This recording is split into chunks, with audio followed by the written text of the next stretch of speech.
За сонь сайхан юу вэ? Танд өө ажиллаа хийгээл. За өнгөрсөн 7 хоногийн он ч одоо 3 дугаар дугаар тий. Өнгөрсөн 7 хоногт амжаагүй. Уг нь бол 7 хоног бүр хийх гээд байгаа. Тэгээд би англи яваад өнгөрсөн 7 хоногт завгүй байж тараад бичиж чадаагүй. За өнгөрсөн 7 хоногт бас энэ 7 хоногт шинэ сонь сайхан юм технологийн салбарт юу болов? За өнгөрсөн 7 хоногт болохоор хамгийн том нэг одоо яг тэмдэглэвчтэй юм болохоор Google-ийн Stadia гэдэг платформ гарсан байгаа, гейминг платформ.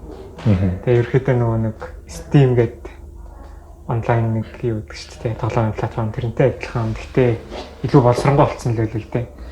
Тэгээд хэрвээ та гэртээ ингээд Chromecast-тэй дээр нь магадгүй Google-ийн нэмэлт янз бүрийн бүтээгдэхүүнүүдтэй бол тэгээ Android утсан дээрээсээ ч юм уу шууд тоглоом тоглох боломжтой болсон гэдэг. Тэгээ нэг хамгийн гоё юм нь болохоор таны компьютерийн нөгөө нэг source-ыг идэхгүй. Тэр нь болохоор цэвэр нөгөө Google Cloud дээр тухайн тоглоом ачаалаад бүх source-аа тэндээ хэрэгжилж байгаа юм лээ. Би нэг халт харсан чинь болохоор тэр нөгөө юу график картны хүчин чадал руу хамаагүй гэдэг юм чинь тий. Тэгээ нөгөө нэг өөртөөх нь яг тэр нөгөө нэг демо хийж үзүүлж байгаа нь болохоор шууд өөртөөх нь Chromebook дээр амар хүнд тоглоом тоглож байсан. Тэр Witcher гэдэг тоглоом байдлаа юу байлаа. Fortnite тоглож байсан. Тэгээд тэгснээ шууд Fortnite-ээр тоглож ирсний өргөжлүүлэнгүүтээ Pixel 3 дээр тоглоод. Тэгснээ шууд нөгөөхөө телевизэр рүү оруулангуудаа өөрсдийнхөө ингээ нөгөө нэг гар байлаа л дээ тоглоомын. Тэр тоглоомын гарыг хэсэг тоглож болж илээ. Эсвэл та шууд YouTube дээрээс нөгөө тоглоомынхаа геймплейг үзэж хагаад шууд play now гэдэг доороос нь ингээ тийм pop-up юм гараад ирэх юм л. Тэгэхээр шууд тэрийг нь дараа тоглоомд нараад хамт тоглоо явчих болдог. Тийм боломжтой болгосон байсан. Тэгээд яхаа сервер дээр зургийн зураад тийм. Одоо яхаа тэгээд одоо ерөөсөө тоглоом гэсэн cloud болоод байгаа юм уу тий? Тий, ер нь бол нөгөө нэг cloud-ын ингээ юу байгаад байдаг. Өөрөөр нь Google-д бол яг тэр нөгөө cloud-ын бүх тэр болцоог нь байгаад байгаа. Гэхдээ нөгөөх нь ингээд ашиглахдаггүй сул үлдчихэж байгаа юм ингээд гэдэг гейминг платформ руу оруулаад тэнгуүтэй Google-д бол одоо жишээ нь Chromecast-аас ахуулаад тий YouTube гэдэг бүх юмнууд нь байна. Тэгэхээр энийг ашиглаад ингээд оруулчих. Дээр нь утсаа нөгөө YouTube gaming гэдэг нэг юм гарсан шүү дээ. Twitch-ийг оруулах гээд. Тэгээд жоох амжилтгүй явагдах шиг нэг яг энэ дээрээ нэмжил бүшилж явах шиг байна л да. Яг хөө зүгээр нэг сонсогчдод сонирхуулаад хэлэхэд яг хөө сүүлийн жоох нэг сүүлийн үед нэг химэл оюун ухаан machine learning гэдэг яхаар тэр нэг тооцоолуудыг болохоор ихэвчлэн график картн дээрээс бол хийгээд байгаа. Тэгэхээр график картн дээр хийхлээр тэр чинь яг нэг machine learning-ийнхаа моделийг нь гаргаж явах үед ч юм уу тооцоол хийж явах үед маш их ашигладаг. Бусд үедээ ч юм уу яах вэ нэг их цагтаа магадгүй ашиглахгүй байгаа тэгэхээр сул зогсчтой. Тийм. Нөгөө cloud computing гэж юм уу Amazon Cloud-ийг үүссэн шалтгаан ерөөсөө тэр юм байл шүү дээ. Үүссэн чинь баярын үеэр нөгөө нэг ачаал худалдаа чинь хэд дахин нэмэгддэг. Тэгэхээр яг тэр үед нь зориулаад маш их хүчин чадал бий болгочдөг. Яг тэгэхээр баяраар худалдаа хийгээд тэнцэнээс маш их ашиг орлого олдог. Тэгэхээр хэрэглэгчдийн итгэлийг бас алдахгүй байх хэрэгтэй.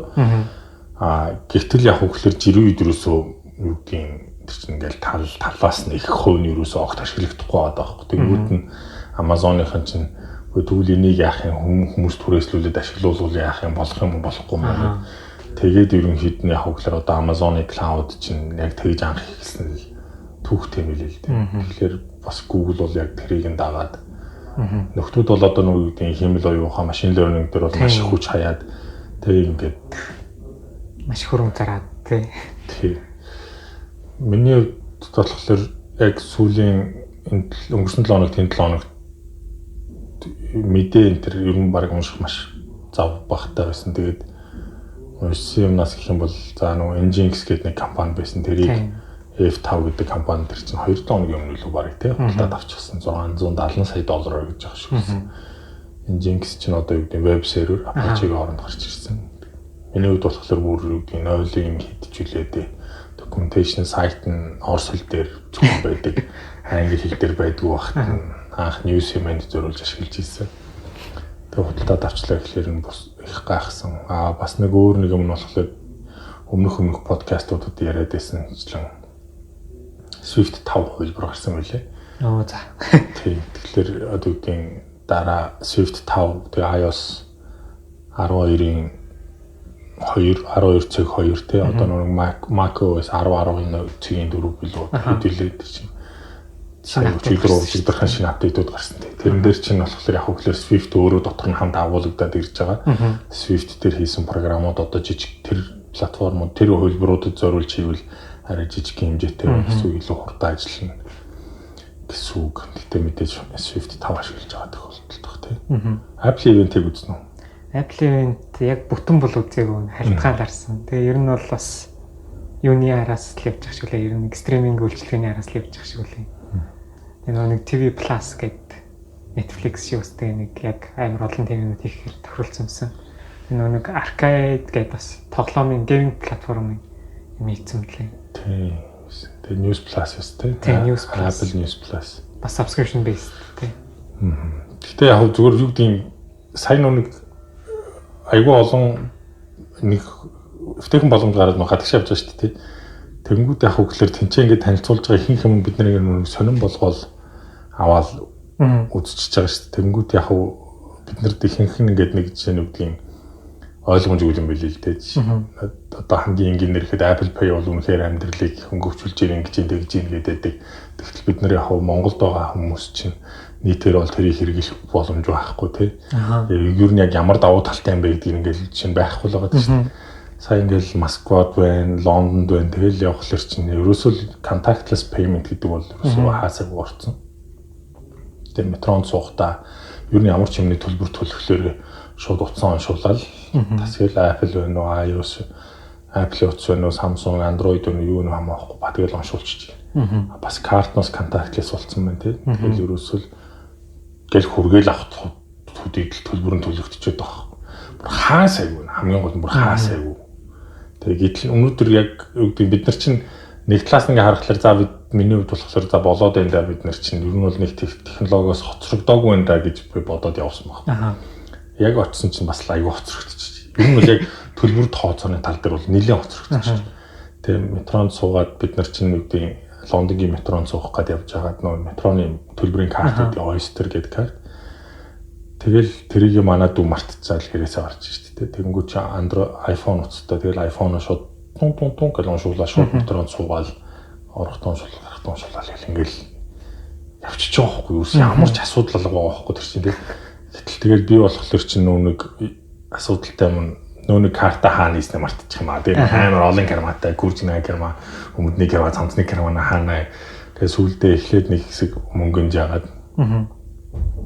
Тэгэл ерөнхийдөө болсон л доо тэр чинь нэг яг бүхнийхөө команд ерөнхийдөө сураал. Тэгэхээр тэр чинь бол айгүй чухал. Тэгээд Apple чинь нэг юм шин төлбөрийн карт гаргаж хэлээ те. Тийм кредит карт гаргацсан байсан. Тэр нь ямар ч хүний мэдээлэл байхгүй. Тийм. Тэ. Тэгээ алга болгосон ч хайсан ч харамсах юм байхгүй. Тэрийг нь ашиглах ямар ч боломж байхгүй. Тэгээ авахд өнгөө. Ер нь бол бүх салбар бол ер нь юу зүгээр бас нэг Apple-ийн танилцуулгыг үзээд нэг төрсөн өөр нэг сэтгэл болохоор айгүй айцтай.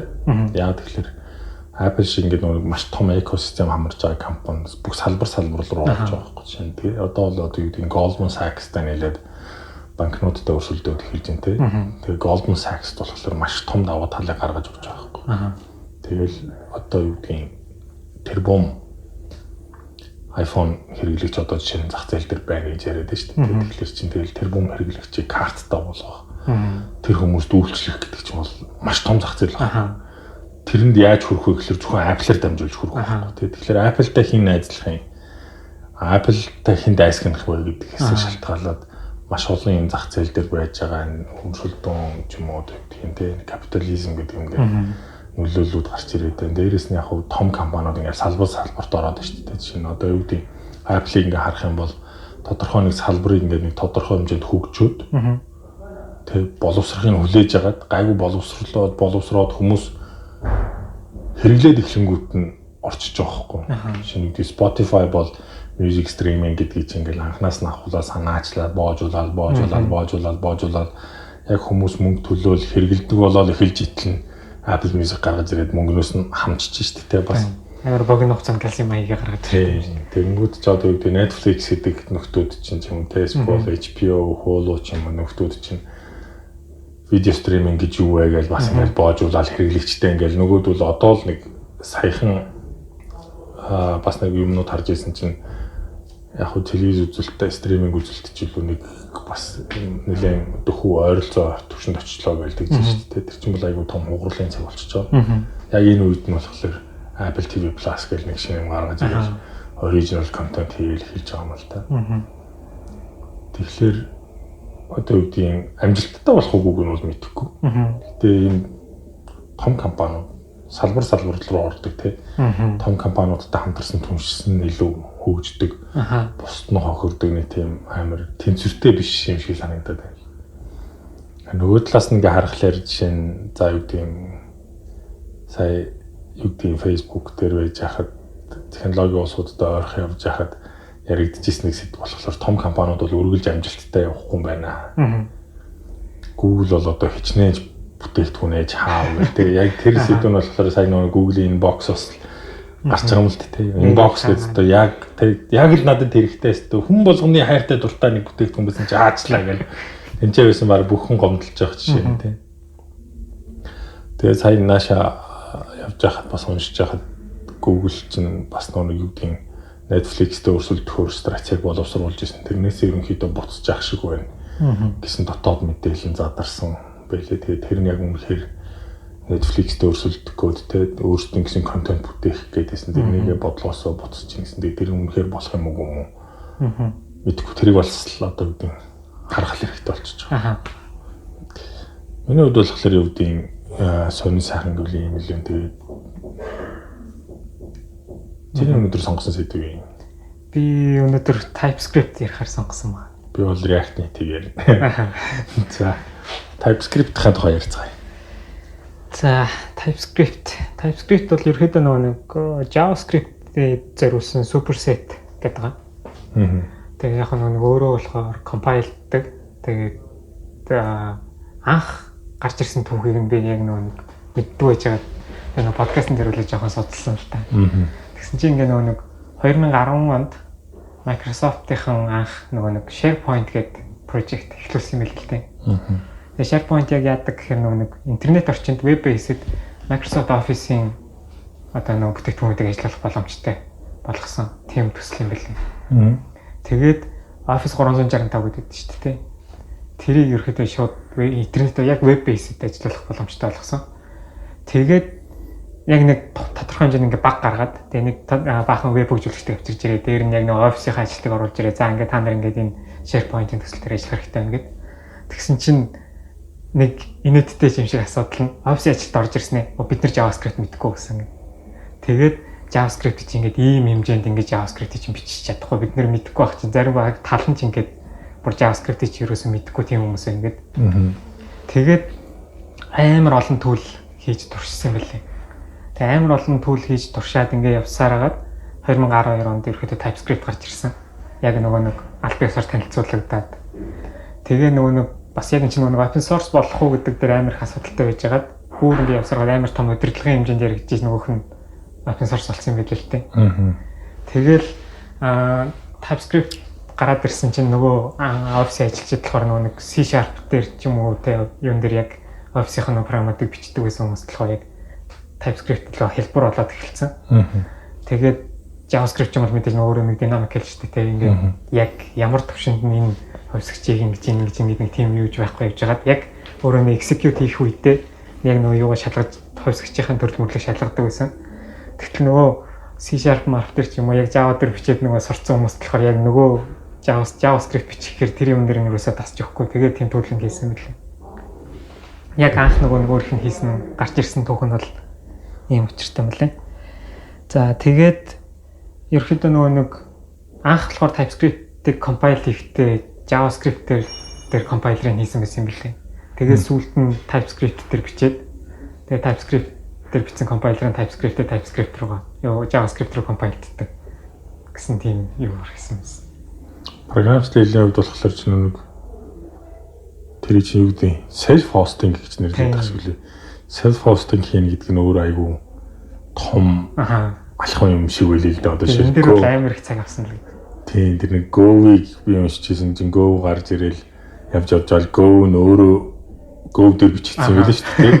Тэнгүүт нь Go нь өөрийгөө Go-ийг compile-даг боллоо гэл бүр амар баярлаад тэгээд сүүлд бас нэг юм дээр Rust-ын компайлер өөрөө Rust дээр бичигдсэн. Тэгээд Rust дээр бичсэн компайлераараа Rust compiled нэгээд тэгээд баг. Тэгэхээр тэрийг айгүй юу дөвөлгээд маш том дэвшил юм шиг яриадсан. Би тэгээд програмчлал зохиож мөхөж үзег болохоор чи мэдээж яг энэ их том чухал юм байна да. Гэл бодоод л өнгөрсөн л доо. Тэгээ яг нэг одоо шинэ Python гэж нь бол компайлер бол C дээр шүү дээ. Тэгэл ингээл анх бол хүмүүс ингээл JavaScript дээр ингээд хийсэн ерөөхдөө жоохон өөр байсан л гэдэг юм л та. Тэгээ сүүлдээ TypeScript болгосон ингээд аюул зүг болсон ингээл яг тэр нөгөө өөрийнх нь яг TypeScript-ийн хөгжүүлэлтөнд core оролцож ирсэн үнэн C#-ийн бас core contributor байсан тэгтэрчсэн баг. Тэгээд TypeScript-ийг ашиглаад ингээд өөр нь ерөөсө компайлдахгүй болохгүйгээд дотроо бас амар хагаралдаж амар их юм болж исэн юм байл. За тэгээд TypeScript нөгөө нэг сүүлийн үед болохоор ингээд бүр ингээд дэлгэрээд амар болцсон. Тэгээ яг нөгөө нэг одоо би яг өөр төрөө мэдэрч байгаа нь бол тийм байгаа байхгүй. Ингээд би анх ингээд зөвхөн React дээр ингээд project эхлүүлэл зөвхөн JS гэл өргөтгөлтэй файл үүсгэл тэрэн дээрээ JSX гэл яг template юмудаа ингээд бичээл явж исэн. Тэгэхээр нэг өдөр TypeScript рүү шилжээл. Болоод л байгаа шиг санагддаг байсан шүү дээ. Тэ. Нэг өдөр TypeScript рүү шилжээл яг нэг compile цаг гэдэг нэг жоохон хэдэн миллисекунд илүү авч байгаа ч гэсэндээ хамаагүй илүү нөгөө нэг аюулгүй шиг мэдрэмж төрж байгаа байхгүй. Ягаад тэгэхээр JavaScript-ийг бид нөгөө нэг заавал execute хийж ижил мэддэг. Тэгэхээр чин TypeScript чинь болохоор compile хийгээд цаанаа шууд server гэдэг юмар ажиллаж байгаад тухайн яг энэ кодыг энэ хэсэгт нэм алдаа гарцсан байна. Энийг ингээгүй байна гэдээ бүх алдаагаа илрүүлээд өгчдөг. Тэгэхээр нөгөөх нь ингээд одоо бүр ингээ яг нөгөө нэг TypeScript дээр нөгөө Microsoft-ийн ажилд хэлээл байгаа юм л да. Бид нар бол ингээд нөгөө нэг footcan гэдэг хэлээдлээ. Тэр нь болохоор бид нар чам бууг шиг буугийн авангата хөл рүүгээ буддаг гэдэг байгаа байхгүй. Тим юм хийхээ хүсээгүй. Аль болох яг ингээд үнэхээр тэр юмыг хөнгөвчлөдөг тийм юм хийхээ хүссэн гэдэг. Тэгээд TypeScript ингээд шинжлэхдээ ингээд сүлд явсараад одоо бол бүр илүү гоё болсон гэдэг лээ. Тэгээд учир нь юу юм гэхээр эхний удаа TypeScript ажилуулад тэр болон магадгүй 300 дахь эсвэл 400 дахь удаагийн TypeScript дээр ажиллаж байгаа хоёр бол шал хоёр өөр үр дүн үзүүлнэ гэдэг хурдны хувьд. Call boot гэж яриад байгаа шүү дээ. Хамгийн ихний удаа ажиллах гэж байна тийм.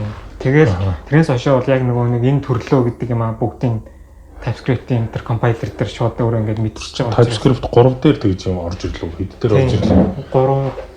2-ын ангид руу 3 гэсэн юм хаа. Тийм. Тэгэл ерөнхийдөө бол юм болж байгаа. Гэтэл нөгөө талд нь болохоор Node.js-ийн вин ачаа бас яг тийм болчиход байгаа шүү дээ. Эхний ингээд код ажиллаа тэрнээс хойш ерөнхийдөө илүү нөгөө хурд ажиллах боломжтой болоод ингээд яваад байгаа. Тэгээ энэгээр бол ерөнхийдөө нэлээд даваа талтай гэдэг. Тэгээ нөгөө бид нар ингээд нэг код бичээл кодн дээр unit test гэдэг нэг юм бичээл тээ. За энэ дээр нэг юм орж ирээд энийг ингээд шалгаж яадаг. Гэтэл TypeScript болохоор яг тэр нэг unit test хийсийг бас аягаа хөнгөвчлөөд өгчөж байгаа. Ягаад тэгэхээр энд нь зөвхөн ийм төрөлтэй хөлсөж орж ирнэ. Ийм төрөлтэй хөлсөж орж ирээд эндээс нь энэ функц руу дамжуулахад ийм гарч ирнэ гэдэг чинь компайлийн алдаа гарч ийнэ үгүй гэдгийг шалгах чадвал болчихно тий. Тэгэхээр бас байж болох юм байна. Намаагүй цэвэрхэн болох юм байна л да. Тийм. Чи тэгтээ flow үзнэ үү? Flow гэдээ бас нэг яг TypeScript юу гэдгийг юуныхын талаар JavaScript-ийн чинь бичигээд тэгэхээр мэдээж нэг төрөний хэлснээр dynamic байгаа даа тий. Тэгээд юу гэдгийг өвглийн төрөл мөрлө байхгүй болохоор жоохон хэцүү байгаа гэсэн. Тэгэл CoffeeScript гэл нэг юм JavaScript-ийг бас нэг сайжруулах гэж гарч ирээл Elm ч юм уу одоо ингээл амар олон юмнууд гарч ирээл явсаар байгаа л одоо сүулдэ яг хөглөр ер нь бол TypeScript нэлийн ялаад дийлчих шиг боллоо те одоо чинь юу гэдэг JavaScript сурах гэж байгаа хүмүүс ер нь бол TypeScript сурсан дээр шүү гэдэг юмнууд яваад байна. Сүүлийн үед бас нэг харахаар JavaScript дээр ашигладаг тийм сангууд бол ихэнх нь TypeScript руу шилжээд байна те. Тэгэхээр TypeScript дээр биччихлээр ингээд нөгөө төрөл нь айгүй боломжтой болчихжээ ингээд ашиглаад амархан болчихсон. Flow гэдээ бас нэг юм байгаад тах шиг л шүү дээ. Тийм, flow. Нөгөө нэг яг нөгөө TypeScript ашигласан чинь нөгөө нэг давуу тал нь бидэд чинь ингээд одоо баг код чинь ингээд өөрөө ингээд documentation маягийн бичиж байгаа шүү дээ. Тэгээ нөгөө нэг дээр нөгөө нэг өөрх нь бидний бичдэг text editor-ууд те ID гэнүүдтэй болоор амар сайн ингээд нэгт ажилладаг болсон. Тэгэхээр нөгөө энэ файлыг ийшээ импортлоод тэрэн дээр нь энэ импортлсон файлынхаа энэ функцийг дуудах гэл тэнгуү чинь шууд текст эдитер дээр энэ дээр чинь ийм утгаа энэ дотор ингэдэг гэл бүх documentation маягийн юмнууд ингээ гараад ирчихэж байгаа тийм. Тэнгүүт энэ маань болохоор цаана нөгөө нэг дараа нь яг ямар хуу одоо тосломж биднэрт яаж хэрэгтэй байна гэхээр магадгүй би энэ төсөл дээр ингээ нэг юм бичиж байгаа 2-3 сарын дараа орж ирэхэд бараг нөгөө кодоо мартцсан байдаг байхгүй хаана юу игээд орхисон. Тэгэнгүүт яагаад ингэж бичлээ гэж бодож байна. Тэгэнгүүт нөгөө функц ч юм уу нэг функцтэй файл руу ороод энэ тэнд ингээд авчиж зур курсороо авчиж сэлэг дарахад нөгөөх нь энэ функц дотор нь ийм юм шинээр нэмэлтээр орж байгаа ингэж байгаа гэдэг юм гараад ирдэг. Тэгэхээр нөгөө нэг кодоо ерөөдөө өөр ингээд бараг докюменташн хийгээд өчөж байгаа. Тэнгүүд яг нэг флоуийг яагаад ингээд нэг сайн явахгүй байгаа гэдэг шалтгаан нь болохоор миний ойлгосноор бол текст эдитертэй маш сайн интеграшн хийгээгүйгээс болоод явахгүй гэж ойлгоод байгаа. Яг флоу бол яг адилхан л ингээд текст эдитер дээр нэмэлтээр ингээд суугдаал тий. Анх нөгөө нэг Facebook ч бас нэг Nuclide гэдэг юм тий. Бас нэг type юуны VS Code-ийн extension маягийн нэг юм. Тэгээд Nuclide ч бас яг нөгөө нэг өөрөө яг team зорилготой гарч ирсэн. Atom дээр суурилсан мэт тий. Тий, Atom дээр зориулсан Facebook хийсэн тий. Тэгээд тэгснэ нөгөө flow болохоор TypeScript яг адилхан юм хийх гараад ирсэн. Тэгтэл нөгөө TypeScript нь болохоор цаанаас нь ингээд амар их олон хүмүүс ерөөхдөө нөгөө нэг дэмжигдсэн л байгаа юм л та. Шинэ Google-ийн Angular гэхэд чинь шууд project нь үүсгэхдээ бүх юм ингээд дотор нь байж идэг тий. RAM бүх юм. Гэхдээ бүх юм болохоор type safe гэдэг байгаа байхгүй. Бүх юмаа TypeScript ашиглаж бичих хэвээр. Тэнгүүд нөгөө талд Microsoft гэдэг амар том компани тухайн үед магадгүй тэр нөгөө дөнгөж TypeScript гарч байхдаа бол open source-ийн өмнө дээр ямар ч оролцоо байхгүй амар хүмүүс үзий яддаг тий. Open source талаас нь бол за инста тийм байхгүй гэсэн тийм хүмүүс байж байгаад гин TypeScript гаргаад амар их юм open source бодлого open source төр гинт ингээл амар хүчтэй оролцоод байсан. Тэгээд Microsoft өөрсдөө бас амар их юм TypeScript болгоод юм ашиглаад хийгээ явцсан. Тэрнээс болоод TypeScript нэлээд сайн явсан байх л гэж боддог. Бидний бас нөгөө харагддгүй талд маркетингийн юмнууд айгүй хийгддэг юм л да. Жишээнүүдийн зарим нэг төслүүдийг TypeScript болох Microsoft-ийн хамгийн миний бодлоор оролцоод хийгээд байгаа юм болохоор тэр нэг definitely type төлөвлөнийг project төлөө шүү дээ. Жишээнүүдийн JavaScript дээр бичигдсэн кодууд ч юм уу сангуудад third party буюу нэг гуравдагч байдлаар зөвхөн төрлийг нь өгөөд идэг. Тэгээ одоо жишээлбэл React дээр чинь болж шинэ TypeScript төрлүүд нь байхгүй байхад чинь @types/react гэдэг package суулгаад тэгэнгүүт чинь React дээр холбоотой бүх type-уудын мэдээлэлүүд ороод ирж байгаа. Тэр бол нэлээд айгүй том юу болчих шүү. Flow-ийн хувьд болохоор шүү дээ. Миний бодлоор ер нь бол сүүл сонссон юмар болохоор амар удаан байгаад тэгээд энэ архитектурын ч юм уу нэг жоохон асуудалтай л байсан юм шиг үү. Тэгээд тэрийгэ засах гад маш их удцсан. Тэгээд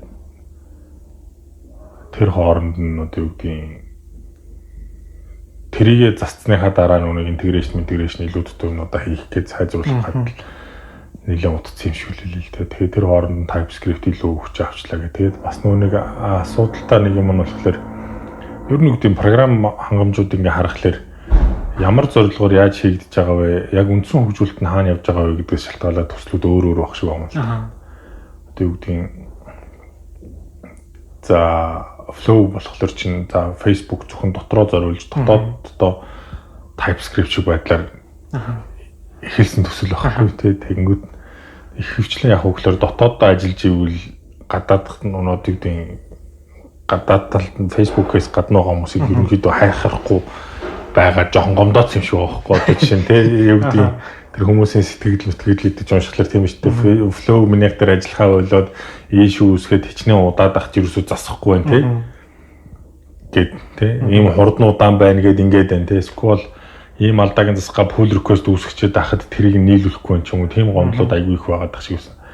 Дөнгүүд нэг TypeScript нь болохоор илүү open source талдаа ихэнх юм дандаа яг хөглөр GitHub дээр хөгжүүлэлт нь үндсэн байдлаар хийгдэв. Тэгэнгүүт яг хөглөр тэнцэн нэг оролцоо хүмүүсийн оролцоо гомдол тэр бусад ашиглаж байхад нь тэр юм дээр айгүй сайн ажилласан юм болоо. Жишээ нь React болохоор чинь бас яг GitHub дээр үндсэн хөгжүүлэлт нь явдаг гэдэг ба шүү дээ. Тэгээд дараа нь Facebook руугээ дотгошоо оруулж ашигладаг юм уу.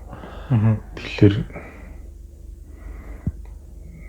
ер нь бол ямар нэгэн төслийг open source болгоно гэдэг нь тэгэл дотроо нэг хуулийнхаа хэлцтэй нэлээд том юм болж иж арайч болгодог юм шилж төрч байгаа. Тэгэхээр компани оюуны өмчлөхлөөр TypeScript-ийг харин open source болох гэж баг 2 жил гарын ингээ ажил болсон гэж ирж байна. За тэгээд TypeScript сурах. За Flow жоохон яа юм бэ те. TypeScript сураад TypeScript яг бид хоёр ч ингээл мэдж байгаа юм чинь TypeScript руу эхлээд ороход жоохон сонирн бистэй хэцүү. Тийм. Жоохон хөвчөглөлтэй болчих гоцсон. Тийм ингээл төрлийн өмнө нь зүгээр ингээл заримдаа бүгдээрээ л мэдж байгаа чинь тоол юм чинь гэдэг юм хэлжил байдаг. Гэхдээ тэрийг энэ бол ч нь бол заавал тоо юм шүү гэдгийг нь хэлж өгөөд эдитер дээрээс те илүү сайн дэмжлэг авах нь эхэндээ жоох илүү ажил байгаа даа. Одоо эргүүлээд чи JavaScript бичих үү яг plain JavaScript уу яг өөр нь. Тэгэхэд бол бас хэцүү санагдаад байгаа. Хэцүү санагдаж байна. Тийм баг TypeScript-тэй ашиглаа, TypeScript-ээр бичээ, TypeScript-ээр нь өөрөөр нь compile-дуулаад ашигласан илүү амар санагдаад байгаа л та. Тэгээ нөгөө нэг бас TypeScript-тэй адилхан Babel гэдэг бас байгаа шүү дээ. ECMAScript-ээр бичингүүтээ нөгөөхөө ингээ хөрвүүлчихдэг тий. Тэгээ нөгөө нэг яг TypeScript-ийн нэг Babel-тэй харьцуулахад одоо суултаал гэх үү эсвэл даваа талх үү тэрийг бол яг сайн хэлж мэдэхгүй байна. Babel бол одоо шинэ ингээ амар open modular бүтцтэй тий. Ингээл өөр нэг юм авчирч ирэл нэг юм дээр хийгээл залгаал нөгөөхөө энэний дараа ингээл амар хэм хийдэг. Тэгэл TypeScript болохоор чинь ерөөсөө нэг л config file маягийн ингээл нөгөөх дотор бүх юм хийгээл явчихж байгаа. Тэгээ өөрөө нөгөө нэг extension гэхээсээ илүү тухайн нөгөөлнийхэн зөвхөн type-уудыг л авчирч ирэл тавьчихдаг. Тэнгүүтээ бусад юм аа бол яг л JavaScript-ийн syntax бүх юмар бичиж байгаа шүү дээ. Тэгээд яг нь Microsoft-ийн өөрсдийнх нь хэлж байгаа нь болохоор бид нар бол TypeScript-ийг анханаас нь ингээ гаргаж ирсэн нь биднээс өөр баг ингээ сайн хийх одоо TypeScript ингээ сайн хийх газар бүр нь бол баг байгаагүй гэдэг байхгүй. Тэгээ яагаад тэгж хэлж байгаа гэхээр нэгдүгээр өөртөө Office-ийг веб руу хөрвүүлэх гэсэн тэр нэг ажил нь өөр амар том ажил байсан. Яг нөгөө нэг компьютер дээр өөр дээр нь суудаг десктоп аппликейшны хэмжээнд веб дээр ажилладаг болох нь бол нэлээд том ажил байсан юм билээ. Оо амар том ажил. Тэгээд чи чинь төрөл мөрөл зааж өгөхгүй бол тий. Тэр чинь зөвхөн вебийн орчинд ажиллах хэрэгтэй болохоор JavaScript сонгохоосоор сонголт болчихж байгаа. Тий. Тэгээд дээр нь нөгөө нэг өөртөө нэг чинь Chakra гэдэг JavaScript-ийн engine байгаа шүү дээ. Тэгээд тэр team юмтай тэгэнгүүт JavaScript-ийн тэр нөгөө Chakra нь болохоор C+ болон C дээр бичигдсэн яг нөгөө нэг цэврээр binary руу ажилладаг team юм байгаа даа. Тэгэхээр өөрсд нь бол яг бид нар TypeScript-ийн кодынхаа ингээд юм зарим хэсгийг бол баг C дээр бичээд шууд ингээд assembly дээр хүртэл баг бичиж анх хишгэлж исэн гэж ярьж илээ.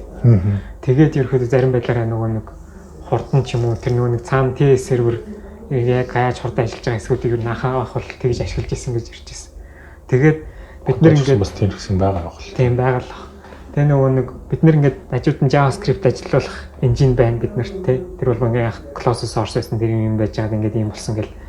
Тэгээд дээр нь бид нэр ийм том төслийг ингэж байгаа. Энэний тул TypeScript гэдэг ингээд түүлэн хийцэн байна. Энэ хоёрыг холиод ингээд ингэх юм бол биднээс бүр амар том юм гаргаж боломжтой байна. Үүнийг open source нээлттэй их юм болгох юм бол дээр нь ингээд энэ community-д маань амар хэрэгтэй болох юм байна. Дээр нь JavaScript-ийг хөгжүүлчихсэндээ илүү гоё болж бид нар магадгүй JavaScript ирээдүйг тодорхойлох боломжтой болно гэж ярьж байгаа юм билээ. Лондонд дэж яхад нэг гарсан яриа нь юу гэж. Айгуу сони юм ирсэн байхгүй. Тэгээ тэрний үгээр нэгэнд TypeScript бичээд бичиж штэ чинь. Int гээд ингээд зарлаад өгсөн байвал JavaScript дээр тэрийг int гээд нэг bytecode optimization хийгээд явуул гэдэг аахгүй. Тэгэхгүй болохоор тэр чинь ингээд JavaScript дээр орохдоо нөө төрөл нь арилчихж байгаа шүү дээ. Erase хийгдээд байхгүй болчихоо. Хөвсөгч зарлангууд тэр чинь юу ч хамаагүй байж магадгүй болчиход тэгэнгүүт юу ч хамаагүй юмтай ажиллах гэхлээр чинь одоо юу гэдэг юм бас нэг нэмэлт шалгалтууд энэ төр хийдэг байхгүй. Тэгмэд нэгэн тал одоо юу гэдэг юм int гэдгийг зарлаад өгсөн юм чи int гэдэг зөвхөн int байна гэдгээр нь ажиллуулахтаа хийжүүл илүү хурдан бас илүү супер болох юм биш үү гэсэн нэг сонир санаа бас гарч лээ л дээ. Тэгээд бас би бас бодож лээсэн юм бол зүгээр нэг л ингээл зааж өгвөл нэгэн тал тэгж байгаа юм чинь болохгүй юм бол байхгүй л байна л та. Тэгээ нэг JavaScript дээр чинь нэг hosting гэдэг нэг ойлголт байгаа шүү дээ. Тий. Нөгөө хөвсгч нь яг тухайн JavaScript код execute хийхдээ зарлцсан хөвсгч нь хамгийн дээр нь авчиж хайчдаг. Тий. Тэнгүүтээ тэрийг зарлсан гэхдээ нөгөө value-г нь авахгүй зөвхөн хөвсгчээр л авч тавингуудаа бусад юм execute хийж явчихдаг. Тэнгүү TypeScript дээр болохоор чинь нөгөө яг төрлийн заагаад өгч байгаа учраас бас нэлээд олон алдаануудыг айгүй сайн сэргийлж өгч боломжтой болчихлоо юм л та.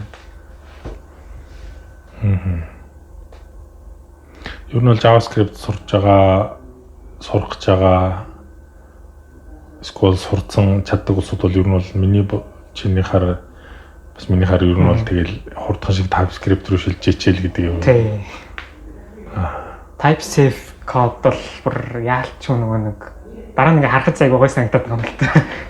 Зүгээр ингээд тэг ингээд дурд нь бол би ингээд нэг JS бичээл нөгөөх нь ингээд int гэх янз бүрийн нэглэж боломжтой байсан бол TypeScript гэхээр ядчил нөгөө код нь айгүй гоё бичигдэх боломжтой болчихж байгаа.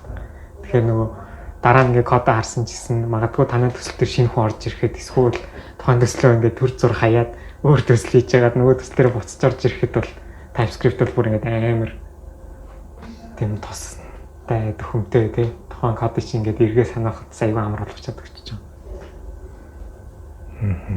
TypeScript гоё ер нь бол яриа л эхлээл тэгэхээр би за нэг CoffeeScript шиг ингээд CoffeeScript дээр надад нэг хэцүү байсан юм нь үгээр зарим бичиглэн JavaScript-ээс тис ондоо авахгүй. Тис ондоо. Тэнгүүд яг үгээр ингээд CoffeeScript-ээр зарим юм бичихэд айгүй амархан. Тэнгүүд яг үгээр за зарим нэг үгдийн нэг юм хийж чадахгүй байж байгаад интернетээс ингээд хаагаад олонгоо JavaScript дээр жишээ нь гарч ирдэг байхгүй. Тэгээд тэрийг CoffeeScript дээр copy paste гэдэг тавхлаар ажиллахгүй.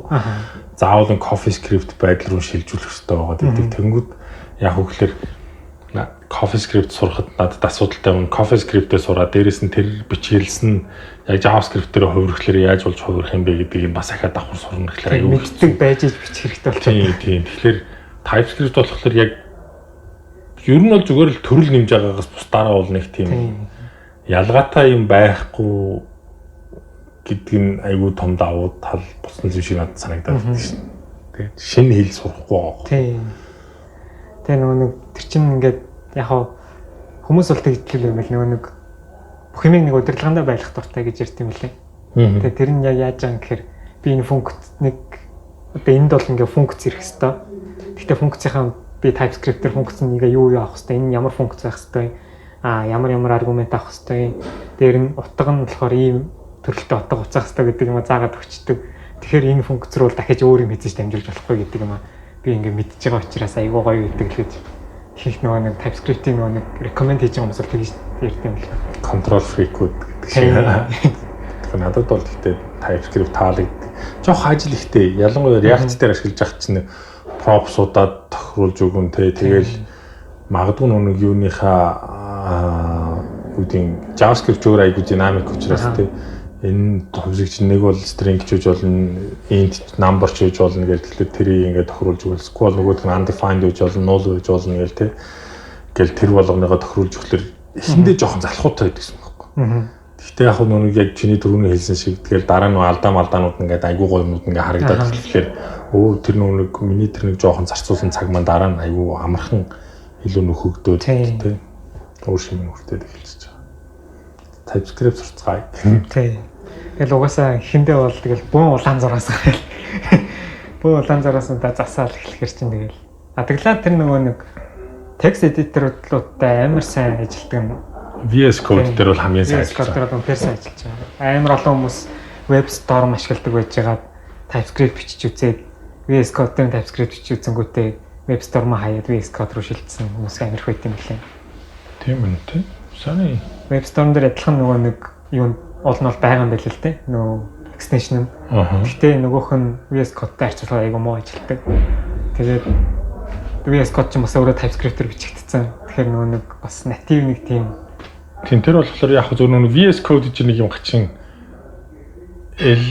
LSP илүү Language Server Protocol гэдэг нэг юм сони юм гаргаад ирсэн байгаа даа л шүү дээ. Тэнгүүд чинь VS Code дээр жишээ нэг програмчлалын хэл нэмийг Language Server жилүү тийм юмыг нь custom хийгээд тэнгүүдээ суулгах чингууд тэр програмчлалын хэлээр илүү сайн дэмжиж байх шүү байна. Тэгэхээр одоо нэгэн тэнцээ тийм боломж байхлаар бусад эдиторүүд ч гэсэн яг Microsoft Language Server-ыг нь дэмжиж тэгээд тэрэн дээр нь байгаа хийгдсэн байгаа хэлнүүдийг шууд ингээ оруулж ирээд дэмжих боломжтой болчиход л байх шиг л WebStorm гэхдээ юу л IntelliJ-ийн хэвчтэй тийм.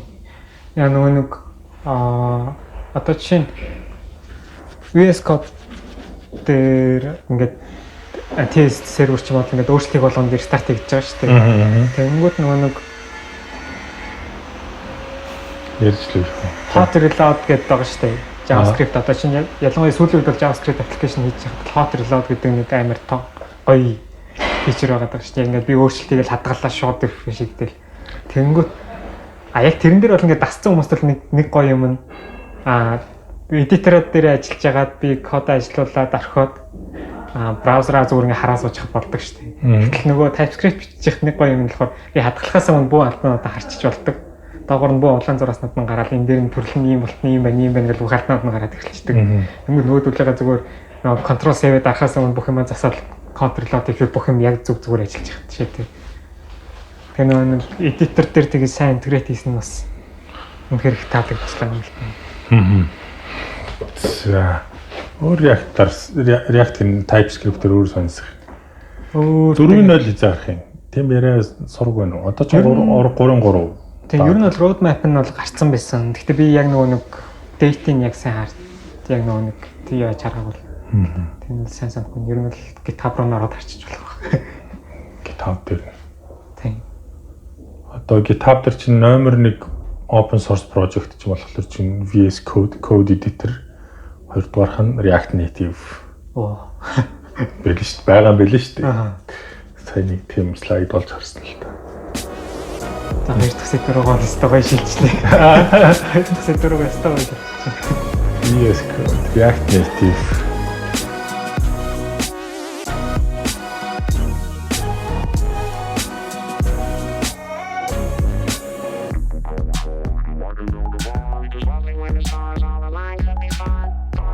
React Native-ийн тухай ярих юм зүгэл. За тийм. За өнгөрсөн 7 хоногт би Лонд явчаад ирсэн. Тэгээд Лондонд юу болсон бэ гэхээр нэг React чинь Facebook-ын төсөл. Тэгээд нэлээд бас React Native, React-ыг хөгжүүлдэг бас багийн нэлээд хэсэг гишүүд нь Лондонд байт юм билээ. Тэгээд Лондонд ерөнхийдөө бас React Native дээр core дээр нь хөгжүүлэлтэнд нь оролцдог нэлээд хэдэн хөгжүүлэгчийг цуглуулад React Native Summit хийгээд тэгээд өрсөн. Тэгээд Английн элчинд ороод виз маань гараад тэгээд нэг Английн Лондонд Facebook-ийн офис дээр очиж нэг 2 3 хоног. Тэгээд яг хөө тэн дээр нэг хэд нэлээд яригдсан юмудаас нь бас ерөнхийдөө энэ подкастаараа дамжуулаад хуваалцъя гэж бодлоо доо. Хамгийн гол яригдсан юм болохоор одоо юу гэдэг React Native маань одоо архитектураа бүрэн солих гээд бүрэн ч гэж та нэлээд том хэмжээний өөрчлөлт хийх гээд явж байгаа. Тэгээд тэрийг болохоор ерөнхийн нэг айгүй том хүмүүсийн нэрлэж байгаа нь болохоор Fabric гэж нэрлэдэг байгаа. Fabric гэдэг юм болох гээд байгаа. Тэгээд тэр маань өөрөө яг яаж ажиллах юм бэ? Тэгээд бас яг хүмүүсийн буруу ойлгож юм Fabric гэж ойлгоод байгаа боловч яг Facebook дотроо Turbo Modules гэж нэрлэдэг байгаа. Тэгээд нөө яг хүмүүс болохоор нийтээр нь Fabric гэж ойлгочод байгаа. Гэхдээ Turbo Modules, Fabric хоёр нь өөрөө жоохон тустай байгаа даа. Тэгээд тэр нь өөрөө яаж хөгжих юм бэ? Одоо яг ямар хуу төвшөнд явж байгаа юм? Ямар асуудлууд гараад яагаад ингэж хийж байгаа юм те? Одоо шийдлийн технологийн шийдэл ямар хуу байдлаар явж байгаа юм бэ гэх мэтлэгээр нэлээд олон юмуд ярилцаад тэгээд кодн дээр яг зарим нэг юмнуудыг энэ чимээгээр орох. Тэгээд кодн дээр нэлээд хэдэн сайжруулах асуудлуудаа яаж засах уу гэдэг нэлээд юмуд ярилцаад тэгээд дараа нь 2 дахь өдөр бид нар чинь нэг issue triaging гэдэг нэг юм хийгээд тэгээд 3 дахь өдөр нь бас ахаад ер нь бол нэлээд их юмуд ярилцсан энэ жишээнүүд үүдийн Facebook-ын дотоодд нь хэрийг ашиглагдгийг хөгжүүлэлт нь яаж явдгийг ч юм уу те. Гэх мэтлэнгээр тэлдэн нэлээд ярилцсан. Тэгээд яг одоо үүдийн шинэ архитектурын тухай ингээд ярилцъя л да. Тавчхандаа яриг. Тэгэхээр яг хуучин архитектур буюу одоогийнх нь яаж явдгийг бэ гэхээр нөгөө app дотор ч нэг юм JavaScript engine буюу байж байгаа. Одоогийнхоор болохоор нэг юу JavaScript core гэдэг Apple-ийн гаргасан. Тэр болохоор нэг яг React Native дээр хийсэн app iOS дээр арай жижиг хэмжээтэй, Android дээр арай том хэмжээтэй байгаа гэдгийг нэг шалтгаан нь юусоо тэр байхгүй. JavaScript core нь Apple-ийнх тэнгүүд яг iOS утасны дотроо өөр дээр нь байж идэг. Тэгэхээр яг үгээр iOS app-нууд нь болохоор зөвхөн JavaScript файлуудаа л өгж явуулаад тийм утасны дотор байж байгаа JavaScript core ашиглаад ажиллаулцдаг. Android дээр болохоор чинь яг өөр дөр нь явах гэхээр JavaScript код ажиллуулах, шууд ажиллуулах ямар ч боломж байдгүй. Тэгэхээр нөгөө JavaScript core-ыг нь Android-ийн app-ын дотор суулгаж өгч явуулаад тэгээд тэрнийхээ тусламжтайгаар нөгөө JavaScript код ажилладаг байхгүй. Тэгэхээр яг нөгөө iOS дээр арай жижиг хэмжээтэй, Android дээр арай том хэмжээтэй байгаад гэдгийг нэг ялгаан дэр. Тэнгүүд яг гэхээр JavaScript дээр код нь ажиллаад нөхдүүд яагаад тэгж шийдсэн мэдгүй гэхдээ тухайн үед нөгөө айгүй тийм зөв гэж бодсон юм шиг юм л да. Тэрний яг гэхээр JavaScript-ийн код нь ажиллаад тэнгүүдээ bridge гэдэг нэг юм гүүр байгаа да тийм. Яг одоо гэдэг утасны яг өөрөх нь native одоо гэдэг хэсэг. Тэгээ JavaScript хэсгийн хооронд юм гүүр байгаа да. Тэр нь гүүр нь яг гэхээр message passing гэдэг юмар ажиллаж байгаа байхгүй. Тэнгүүд яг гэхээр нөгөөх нь ингээд хүн ингээд нэг кноп дарахлаар ийм юм дарагдлаа шүү гэдгийг нь мессеж шидэж байгаа. Тэ мессеж шидэн. Тэнгүүд нь нөгөө талд нь хүлээж аваад одоо юу гэдгийг товчон дээр дарсан байх шүү гэдгийг буцаагаад нөгөө JavaScript рүү шийдэх нь шүү дээ. Тэнгүүд тэгвэл ийм хариу үгүй шүү гэдэг ингээд энэ хоёрын хооронд нөгөө мэдээлэл шидэлцдэг. Гэхдээ ингэ шидэлцэхдээ нөхдүүдийн ярьж байгаагаар миний ойлгосноор буруу санаагүй бол JSON болгодог гэдэг байхгүй шин.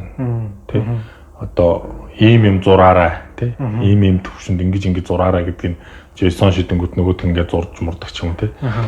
Тэнгүүд нь одоо энэнийх нь нэг хамгийн том дутагдaltaй тал нь юу болж юм гэхээр ингээд товч дарангууд шууд реакц үзүүлж чадахгүй байгаа байхгүй жишээ нь тий. Дээрээс нь яг хөглөр айгүй их хэмдэлэгцэн дээр зурхлаар нүүн ингээ хоорондоо явж байгаа мэдээлүүд маш их болчихгонгууд жоох ингээд удаан зурагдаг ч юм уу тий. Хамгийн ихний хууц гарч ирэхийн тулд нэлээд уддаг ч юм уу. Тийм нэлээд олон асуудлууд байгаа юм бэл. Тэгээд бас нэг өөр нэг юм нь юу гэхээр native платформн дээр нь одоо гэдэг нь дэлгэцэн дээр яг одоо маш их том жигсаалтыг зөвхөн дэлгэцэн дээр гарч байгаа хэсэг нь зурна гэдэг тийм боломжуудыг нь өөртөө дээр маш их ашигласан байж идэг. Тэгтэл яг үгээр React Native маань өөрөө тэрийг одоогийн байгаа архитектураар ашиглах боломжгүй байгаа даа байхгүй. Яг тэгэхээр тэр хоёрын чинь хооронд гүйлгэлээ. За тэр юм нь одоо дэлгэцэн энэ дээр гүйжин шүүгээд ингээд явуулаад шалгаад ч юм уу тийм ингээд энэ нэг хооронд ингээд харилцаж байгаа юмнууд айгүй удаан тодорхой хэмжээний удаан.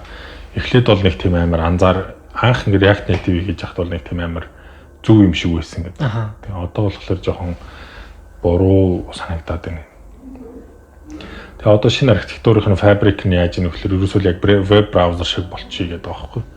Веб браузер ч одоо юу гэдэг Windows дээр нөө Mac дээр нөө тэ эсвэл одоо Linux дээр нөө хамаахгүй зураг зурдаг тэ яг ингээл хариу үйлдэлүүдээ бүгднийг өгдөг тэрэн шиг одоо яг хөглөр гүүр гэж байхгүй гэдэг байна тэ ингээд яг одоо гэдэг JavaScript дээр нэг объект үүсдэг гэхдээ тэр нь болохоор шууд native объектоо шууд авчираад наачи гэдэг байхгүй тэрийгээ C кодоор авчираад нийлүүлээд наачи гэдэг байхгүй тийм. Дарангуут нөгөөх нь шууд нэг JavaScript дээр шууд дамжингуудаа шууд native руугаа дамжаад тэнгууд яг үгээр нүнх чинь яг хоорондоо ингээ мэдээлэл дамжуулаад нэг юм дарангуут нь нөгөөх нь JSON болгож команд болгож хувиргаад нөгөө тийшээ илгээгээд нөгөө талд очингууд нь боловсруулангуудаа за одоо энд нь хариу үйлдэл өгөх юм бэ гэдгийг буцаа шидэд хариу үйлдэл өгдөг ба штэ шууд дарангуут нь тэр дондох гүүрийг шууд C-гээр ингээ хөрвүүлээд хийчихлээр айгүй хурдан болно гэдэг. Тэнгүүдээ хавглаар бас нэг юу гэдгийг RAM багадна гэдэг тийм. Яг тэгэхээр шууд дунд нь ингээл амар их юмнууд дамжуулахгүй учраас RAM айгүй бага гэдэг юм байна. Дээрээс нь илүү хурдан байлээ л дээ. Facebook бид нар дээр ингээд туршилтууд үзүүлсэн л дээ. Маш их юм ингээл рендерлж байгаа байхгүй. Тэгэхээр чинь ингээд одоогийн байгаа архитектураар яаж ажиллах вэ гэдэг нь чинь ингээл зурагдж байгаа гэл мэдэгдэж байгаа байхгүй. Тэнгүүт шинэ нь яах юм бэ гэсэн чинь бүгд шууд гараад ирж байгаа. Тэгэхээр тэр нь өөрөө одоо юу гэдэг юм амар их давуу тал гаргаж байгаа. Тэгэхээр Facebook-ийн одоо юу гэдэг хөгжүүлэлтийн зарчим нь болохоор аюу энгийн багхгүй. Нөхдүүд одоо ингээ хийгээд явж байгаа Fabric-а Facebook-ийн app дотор туршаа явж байгаа. Яг одоо л туршаа явж байгаа байхгүй. Гэтэ A/B тест үү? A/B тестэн дотор нь орсон л байгаа байхгүй. Тэгээд одоо яг туршиж байгаа. Нөхдүүд яг хөглөр за ангичүүл яг уу гэдэг нэг юм бодонгуудаа тэрийг шууд хийждэг юм байна. React Native дотор. Тэнгүүтээ Facebook-ийн хэдэн мянган хэрэглэгч рүү ингээд өгчөж байгаа байхгүй тий. Тэнгүүтээ нөхдүүд чи үгдийн хурдны бүх метрикүүдийн цуглуулдаг юм байна. Тэгэл яг ийм шийдлийг ашиглах юм бол ингэдэг юм байна, тэгдэг юм байна. Энийг ингээд явчих гэсэн байдлуудаараа хийхлээр айгүй хурдан болох юм байл л дээ. Тэгэхээр яг фабрик нь өөрөө нэлээд удаан хугацааны прожект болно гэдэг, төсөл болно гэдэг. Тэгээд яг эцсийн байдлаар хизээ гарах юм бэ гэхээр мэдэхгүй, бид нар бол яг тэн дээр хугацааж мэдэхгүй. Ягаад гэхээр ер нь бол ингээд дунд яг браузер шиг тийм браузер ч бас тийм байгаа шүү дээ. Жишээ нь за энэ товч нь бол угаасаа ингэж харагдаж байна. Гэхдээ шууд дарангууд шууд нөгөөх нь шууд үйлдвэрлэлийн системийн үйлдвэр рүү шууд цааш нь map хийгдээд тэнгуут одоо юу гэдэг амар хурдан хийгдээд байгаа. Заавал тэгж мэдээлэл дамжуулахгүй. Тэгэхээр React Native тийм болж байгаа. Тэгэхдээ яг тэрийг яаж хийвэл илүү зөв болох юм бэ гэдэг ч юм уу. Яаж хийвэл илүү хурдтай ажиллах юм бэ гэдэг талаар нөхдүүдэд яг одоо бол бүр яг тийм тодорхой бүр яг ингээд гаргаад ирсэн зураг бол байхгүй нэг гэдэг байна. Тэгэхээр нөхдүүд ингээд бид нар ингээд туршилт хийгээд байна, эксперимент хийж байна. Тэгээд ингээд за болж байгаа юмудаа бол ингээд цааш нь аваад яваад бай. Гэдэг нэмээ. Тэгээд turbo modules дээр ч гэсэн ерөнхийдөө одоо fabric дээр одоо нөгөө хамгийн гол хэсэг нөгөө C++ дээр яг нөгөө хоёр талыг JavaScript тал, native талыг, платформын талыг нааж байгаа C код гоо. Тэрэн дээр яг үгээр нөхдүүд юу ашиглаж байгаа гэхээр юу flow ашиглаж байгаа. Одоохондоо flow ашиглаад. Гэтэ flow-ыг яаж ашиглаж байгаа гэж хайгуу сонирно. Ер нь одоо сүүлийн үед яг нөгөө ингээд програмчлалын чиг хандлагыг харахад нөгөө багаж бол маш төгс болоод маш сайн болоод байгаа. Тэнгүүд нөхдүүд flow-ыг яаж ашиглаж ийнэ гэдэг тэрийг нэг хальт тайлбарласан чинь яасан гэсэн чинь JavaScript дээр чинь одоо юу гэдэг нь за энэ бол одоо юу гэдэг нь за текст гаргалаа гэхэд өнгө гэдэг нь бол ийм утгатай, тэр нь ийм утгатай, энэ нь ийм утгатай гэдэг ингээд бид нар бол JavaScript дээр бүх юм мэдж байгаа шүү дээ. Тэгээд native тал дээр ч гэсэн ерөнхийдөө платформын тал дээр нь байж байгаа байхгүй. Тэнгүүд нөхдүүд дундлынхаа C кодыг яасан гэсэн чинь generate хийж байна. Flow-гоос уншуулаад flow файлаа маа гэдэг нэг юмар уншуулангууд нь C++ дээр наадах чинь ийм код ингээд дуудагдах юм байна гэдэг. Тэнгүүт нь нөгөө C++ нэг SQL Java дээр ч юм уу Objective C-гийнх нь миний ойлгосноор бол ингээд баг хоосон классыг үүсгэж өгчих юм шиг л. Ийм метод ийм параметр аав тэ ийм буцаа гэдэг юм ингээ үүсгэж чинь. Тэнгүүт нь тэрэн дээр нь бид нар нөгөө яг үйлдэлийг нь гүйцээж бичих ажил үлдэж байгаа байхгүй юу гэдэг. Тэгээд бас нэг өөр нэг давуу тал нь яг одоо байгаагийнх нь болохоор чинь ингээл хүн хэрэглэхгүйсэн ч хамаа байхгүй амар олон компонентуудаар амар хийгээд байгаа. Тэрийгээ бас боловлж байгаа юм байна. Тэгэхээр яг хөглөр зөвхөн тэр нэг гүүр болох C++ кодууд нь маш хөнгөн учраас тэргээ дуудчихал дуудангууд нь шууд шинээр объектуудаа үүсгэж явчих юм бэл. Turbo modules нь болохоор бас яг юу гэдгийг сая fabric гэдэг нь болохоор хүнд харагдах хэсэг нь багхгүй. Turbo modules нь болохоор хүнд харагдахгүй хэсгүүд байгаа. Одоо юу гэдгийг за мэдээлэл share-лээ ч юм уу тийм. Тэгээ share button дарахлаар яах юм? Back button дарахлаар яах юм ч юм уу. Одоо нэг тэр платформын тийм нэг юм хүнд харагд яг одоо юу гэдэг хүнд харагдах компонент view биш тэгсэн мэтлэн ашигладаг яг гол юмнууд байгаа. Цаана яг API-тай харьцаж байгаа. Платформын API-тай харьцаж байгаа хэсэг. Тэрийг бас саяных шиг болгож байгаа байхгүй. Яг одоо ингээд C++-аар ингээд холбоод гүүрэн болгоод тэгээд нэг талд нь flow бичээд flow дээр бичингүүт нь нөгөөдхийн пад гэдэг юм дарангууд C++ код юм ч юм уу тэгээ нэг Java классийнх нь ерөнхийн стабуудтай. Тэгээ ер нь бол override-уудаа тэндэвч. Override-уудаа тэндэвч чинь тэгэнгүүт нь тэрийг ингээд гүйцээж бичнэ. Тэгэнгүүт одоо нөгөө Facebook дээр ч юм уу ер нь манай дээр ч юм уу ер нь React Native app дээр гарч байгаа нэг л аюул олон асуудал байгаа шүү дээ. Миний app 100 модультай тий.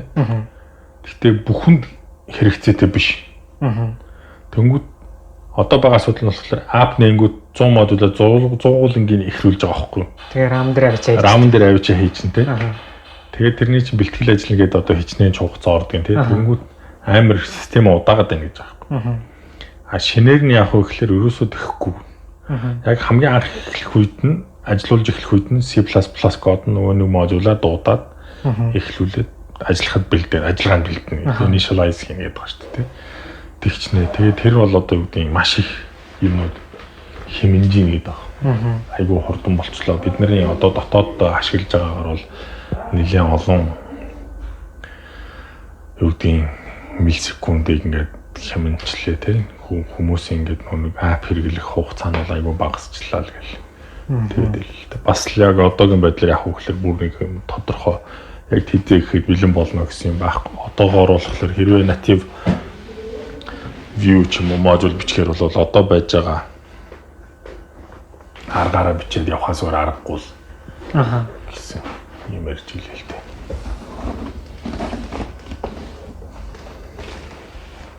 Тэгээд ер нь бол яг дэлхийд даяар нэлээд олон хүмүүс React Native ашиглаж илээ. Юу гэдэг тэнцээ чинь Польш нэлээд компаниас тэгээд Америкаас тэгээд бас нэг Facebook-д ажилладаг, Америкт ажилладаг хүмүүс наашаа Лондонд ирэл бид нар бас уулзаал нэлээд өнөдөө ярьсан л та. Тэгээд ярилцж байхад нэг хэний ч ямар гэлээ нэг компани судалгаагаар App Store дээр бараг 50-60 мянган React Native app байна. Гэсэн тоогарсан гэсэн. Амар том тоо. Тэг. Microsoft-ийн хийгээд байгаа ч юм Amazon-ийн хийж байгаа бараг ихэнх app дотор нь ямар нэгэн хэмжээгээр React Native одоо угаасаа ашиглагдаж байгаа. Facebook дотроо жишээ нь React Native-ийн хэрэглээ бол бүр айгүй том болсон гэдэг чинь. Одоо жишээ нь React гэдэг баг өөрөө нэг 60 юм уу 70 хүнтэй гэдэг шүү дээ. Тэгээ React Native тэрнээс бүр арай бага тий. Тэнгүүд Facebook дотор React Native ашиглаад app хөгжүүлж байгаа хүмүүсийн тоон хийдэж шүү дээ. Замбраагүй болно шүү дээ. Мангар том. Тэгэл нөхдүүд энийгэл дотроо одоо юу гэдэг бас нэг сонь юмнууд ярьжсэн л да юу гэдэг app-ыг нэг юм 3 хэмжээстэйгээр хэмжээд үнэлдэг гэсэн. Тэгээд одоо юу гэдэг за нэгдүгürt ажиллагааны хурд дараа нь нэг ашиглах байдал design experience тэгээд 3 дахь нь юу гэлээ тэгэл тэгсэн чинь эхлээд яг хүмүүс React Native-ийг жоохон буруу ашигласнаас болоод ч юм уу тэг яг зөв ашиглаж чадаагүйгээс болоод арай жоохон дизайны хувьд болоод доголдолтой ч юм уу хурд удаан байгаад байсан. Одоо болохоор яг хөглөр ямар ч тэр үзүүлэлтээр өнөөдөр Facebook дээр хамгийн сайн явж байгаа ч юм app React Native дээр хийгдсэн юмнууд байна. Хурдны хувьд бол амар яг ажиллагааны хурдны хувьд болохоор ижлэхэн скор нэг тийм онцгой ялгаагүй. Хөгжүүлэгчээс шаардж байгаа цаг хугацаа тий. Скол шаардах хөгжүүлэгчийн тоон бол хамаагүй. Баг байна. Амар цөөхөн баг. Тий. Цөөхөн үнэтэй баг тий. Амар цөөхөн үнэтэй баг байгаа. Microsoft-ийн бас React Native ашиглаад Windows app бичдэг болох гол үзээд байгаа. Одоо тэгээд тэр нь ямар хөө төвшөнд яаж явж байгааг мэдгүй. React Native Windows гэдэг бас GitHub дээр project нь байж байгаа шүү дээ. Тийм гэхдээ нэлээд хоцорсон баг шүү дээ. Тийм мэдгүй. Тэрийг нүүн ашиглаж үзээгүй, ашигладгүй сонирхдаг болохоор сайн мэдгүй. Тэгэд Facebook бол одоо юу гэдэг өмнөхөөсөө илүүтэйгээр одоо юу гэдэг React Native-ийг хөгжүүлэхэд илүү хөрөнгө хаяж юм тий. Хөгжүүлэх чахан тоо өсөж гин. Одоо ингээд юу гэдэг сая сүүлийн 1 жилийн дотор бол аягүй сайжирчлаа л.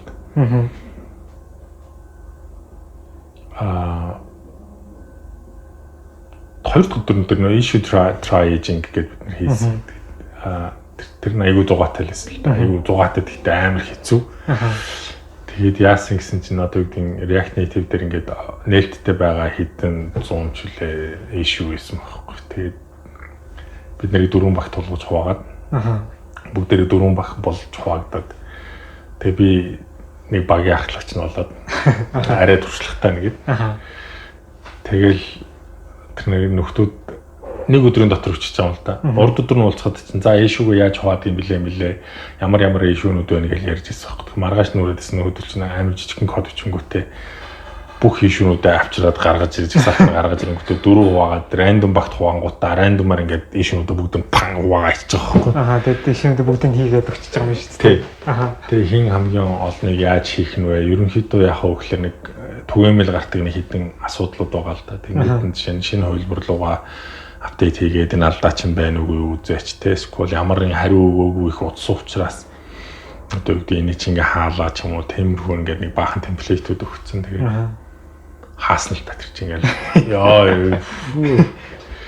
Тэгэл бид нар зүгээр тэнцэнээс нэг хэдхэн юмнууд анзаарчихсан үгээр нэг React-ыг дэлхийгээр ч юм уу ерөнхийдөө бас айгүй буруу ашигладаг, буруу ойлгоцсон улсууд айгүй олон байлээ. Тэ яагаад гэвэл нүгдийн React маань өөрөө declarative гэж байгаа. Тэгэхээр нөө imperative буюу яг ингээл яг ингийн гэж өгдөг тийм кодчлалаас ойлгоцсон. Нөө ишүүнүүд үүсэнгүүт чинь React-ийн 0-ын одоо чинь 59 байгаа гэхэд 0-22 зориулсан. Тэ 0-22 дээр эн чинь ажиллахгүй штэ гэл тэ ишүү үүсгэсэн байж байгаа. Тэгэнгүүт нөгөөдхөн дээр ингээл одоо эн чинь ингээ шинэ хувилбар руу шилжүүлээд үзээч гэхээр үгүй би шилжүүлж чадахгүй 22 дээрийн зориул засаад өгөөч гэж тэгнүүд нь хэдэн жилийн өмнө гарсан юм тий. Тэгэл зарим нэг нь болохоор мэдээж зарим нэг алдаанууд нь ингээл аль үшээ засагдсан шинэ хувилбар дээр тий. Тэгэнгүүт чинь үгүй би одоо энэ хуучныгаа ашигламаар энэ хуучин дээр нь засч өгөөч гэдэг юм тий. Эсвэл React Native ямар ч алдаа биш. Угаасаа тэр кодных нь алдаа байхгүй. Тий. Тэгэнгүүт чинь угаасаа би нэг ингэж бичмээр байна гэх. Наа чи ингэж бичих нь буруу гэдэг. Үгүй ингэж бичмээр байна. Гэл ууралж муурлаа л тий. Тэгсэн бас нэг бүр нэг сонио алдаа гэсэн чинь яг хуу нэлээд олон бид нар алдаануудыг засч байгаа юм л да. Тэгээд бас нэг ингэ нэг тавьж байгаа аюу нэг темплейтийн нэг хэсэг нь болохоор үгүй яг ямар код бичээд алдаа гарч байгаа юм бэ? Тэрийг өгөөч reproducible demo гэж яриад байгаа. Өгөөч гэдэг хүсэлт тавиад ингээд тэнгууд нөгөөдөл ингээд зарим нь бол ихэнх нь нэлээд олон дээр нь байж байгаа байхгүй. Тэнгууд нь бид нар чинь яг хөглөр нөгөө кодыг нь хуулж тавилаа. За энэ ажиллаж энэ ажиллахгүй. За хуучин хөлбөр дээр нэрээ нөхөр асуудал нь байсан юм байгаагүй юм уу те. Шинэ хөлбөр дээр яг үнэхээр нөгөө асуудал нь байна байхгүй юм бол бид нэгээ шалгаад үзээд хариу мариуг нь өгчих жоохгүй. Тэгэл дунд нь явж исэн чинь за манай компани дотоод нэг юм ажил дээр ийм алдаа гараад байна. Тэгтээ компани нууц учраас би ямар ч кодны жишээ өгөх боломжгүй нэж байгаа байхгүй тийм. Тэгээд яг ямар код ажлуудад ийм алдаа гараад байна мэддэхгүй байхгүй тийм. Тэгээд за зовжлаарай гэл тэгэл хааж байгаа байхгүй тэр чинь. Тэр чинь яг үгээр юу гэдэг бидний одоо Facebook group дээр ч гэсэн React Native Facebook group дээр байж байгаа. Эсвэл бидний ингээд нөө юун дээр интернет дээр бидний ихэнхдээ гаргадаг харьцааны алдаа ерөөсөө тэр байгаа даа. Яагаад юу хийсэн чинь ийм алдаа гараад байгаа тий? Энийг засахын тулд чи юу хийж үзсэн гэдэг талаар ерөөсөө байхгүй. Миний дээр алдаа гараад байна. Тэнгүүт нь энэ чинь юу гэдэг нөгөө талд нэг юм далдыг хардаг одоо бидний хэлдгээр далаалам гэж ярьдаг шиг ийм алдаа гарсан юм байна тий? Ийм алдаа гаргахын тулд ийм юм хийгээд ингээ алдаа гарсан юм гэдэг нь нөгөө талд нь интернетийн нөгөө талд хаа нэгэн байгаа газар хүн тааж олоод хариу өгнө гэж боддөг юм уу мэдхгүй би тэрийг гайхаад байгаа байхгүй. Тэнгүүч ийм алдаа гарчлаа яах вэ? Тэгэхээр юу гэдэг нэг ийм үг интернетээр уншижсэн л да. Өөртөө туслах дургуунд бурхан ч гэсэн туслах чадахгүй гэдэг байгаа байхгүй. Өөртөө туслах чадахгүй бурхан ч гэсэн туслах. Тэгэхээр чинь өөртөө тусламж хүмүүнээс авах гэж байгаа бол тусламж өгөхөд илүү хялбар болох хэрэгтэй болчихдог байхгүй миний бодлоор бол тий. Яг би React Native одоо чинь манай group дээр нэг одоо гай бас харьцангуй айгу болоод шүү дээ. React Native-ийн тэдгээр хувилбар дээр ийм команд ажиллуулж үзсэн чи эсвэл ийм код ажиллуулж үзсэн чи ийм алдаа гараад байна. Энийг яах вэ ч юм тий. Эсвэл ингэж юм хийж үзсэн чи энийг яах вэ? Эсвэл бас бидний яах вэ? Ажиллаж явах хугацаанд гарсан issue хааж явах үед гарсан нэг асуудал нь болохоор тийм байгаа байхгүй. Ийм код хийсэн чи ажиллахгүй нэ гэдэг байхгүй. Тэгэнгүүт ингээ харахаар ямар сэтгэл төрсөн бэ гэхээр энэ хүн асуудлаа ч юм уу юу хийх гээд байгаагаа сайн ойлгоогүй. Шийдэл нь буруу. Тэг шийдэл нь буруу. Байгаад байгаа байхгүй зарим юм дээр. Тэнгүүд нөгөө хүнтэй ч харьцсан шүү дээ. За яах л юм алдаа гараад байгаа юм бэ? Яг та юу хийх гэж байгаа юм бэ гэхээр би ийм юм хийх гэсэн юм аа. За тэгвэл наадхан дээр чинь иймэрхүү байдлаар хийжүүл зүгээр байдаг гэж өгчөж шүү дээ. Тэгэхээр асуулт асуухлаараа бас ингээд нэг айгүй олон юм дээр ингээд бодох хэрэгтэй юм уу гэхээр яг миний хийж байгаа нь зөв юм уу буруу юм уу? Би заримдаа яг мэдээж юу гэдэг шийдэл тодорхойгүй байвал би яг ийм юм ингэж хийх гэсэн чинь болохгүй байна.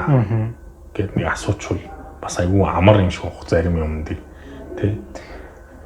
Нөгөө хариулах гэж байгаа хүн чинь бас тэр асуудлыг эхлээд ойлгох хэрэгтэй байна. Тий, асуудлыг ойлгох хэрэгтэй байгаа байхгүй. Яг юу хийх гээд ямар код ийсэн чинь яагаад алдаа гараад байгаа нь тий. Тэгэнгүүт нь яг тэр шийдэл нь React-ийн хувьд хийх нь зөв юм уу? Тий. React-ийн хувьд тэгж бичих нь зөв юм уу?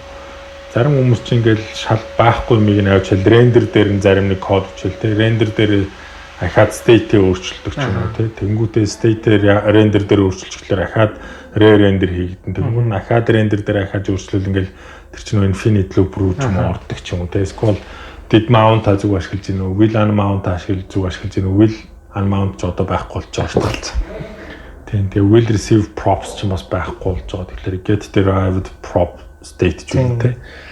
Гэх мэтлэнгээр энэ React-ыг ашиглаж явах хугацаанд яг үнэхээр зөв механизмыг ашиглаж гин үү гэдгийг бас айгүй зарим үе дээр ингээд бодмоор ойлгомоор нүцэнд үлээ. Тэгэл мэдээж яг манай баг чинь хэдийн иш үүсгэсэн байсан бай. Бид нар чинь бараг 100 гарныг хаагаа гэсэн. Амар хэцүү төрчихсэн. Тэгэл орж үзэл уншиж байгаа. Тэгэл манай баг чинь гуруулаа байсан баг. Тэгэл гуруулаа ярилцаал энэ зөв юм болоо бороо юм болоо энэ юу гэж бодож чинь. За бүгдээрээс тестэлчихв. За тестэлж яваа. Болж юм. За тэгвэл засагдсан байна. За засагдсан байна. Та наадах сүүлийн үйлдвэртээ шалгаж үзээд үнэхээр алдаа гараад байвал дахиад доорн комент хийрээгээл маа хаагаал тий. Зарим хүмүүс болохоор ч айгүй сонир. Миний ингээд асуудал болохгүй нэг иш үүсгэж байгаа юм байна. За засагдсан байна гээ комент чи үлдээчихсэн байгаа байхгүй тий. Тэгээд чаачаагүй. Тэгээд тэнгууд нөөд ингээл гүйлгэж харж байгаа. Тэр нь айгүй гоё кайфтай байхгүй. Гүйлгэж хараад за энэ болцсон юм чи pack close гэж тавьчихсан дараал тий. Маа тэгэхээр тэрийг бас ярьж ах зам нөө close хийх эрхтэй хүн байна, эрхгүй хүн байна. Миний хувьд болохоор эрхтэй байхгүй. Пам гэсэн баахны хаасан. Тэгэл зарим нь эргүүлэл хэрүүл хийсэн л байлгүй дээ. Яа хааж байгаа миний асуудал энэ хөлбөр дээр одоо ч гэсэн шийдэгдээгүй байх гэдэггүй уучлаарай шинэ хөлбөр дээр ашиглаад үзээч. React Native-ийн хувьд яг амар нэг хэсэг бол айгүй хурдан хөгжөөд явж исэн. Тэгээд айгүй хөвдөрсөн. Тэгээд сүүлд 0.57-оос хойш ерөнхийдөө айгүй амархан болцсон. Одоо 59-өөс цаашаага хөлбөр апгрейд хийгээд явхад илүү амархан болно. Тэ. Одоо сая бас тэмцээд Лондонд байж хаад нэг яригдсан юм болохоор 3 дахь модулуудыг ашиглахад маш амархан болгоё гэдэг байна. Нэмэлт пакэжүүд. Нэмэлт пакэж. Тэгээд нөхдүүд би тэрэнд нь яг итгэлтэй оролцож чадаагүй. Ягаад гэвэл заримдаа нэг илүү хүмүүс байхлаар илүү нэг ажлыг удаагаад байдаг. Тэнгүүд нөхдүүд ингээд сууж агаад нэг хоногийн дотор бичижсэн аа. NPM packages зуулгангуудаа тэгээд өөр native iOS project-ын дээр ч юм уу Android project-ын дээр илүү юм хийхгүйгээр автоматар нөгөө 3 дахь тийм гадны модулуудыг илрүүлээд шууд оруулж ирээд ашигладаг тийм боломж нэмчих шиг болно.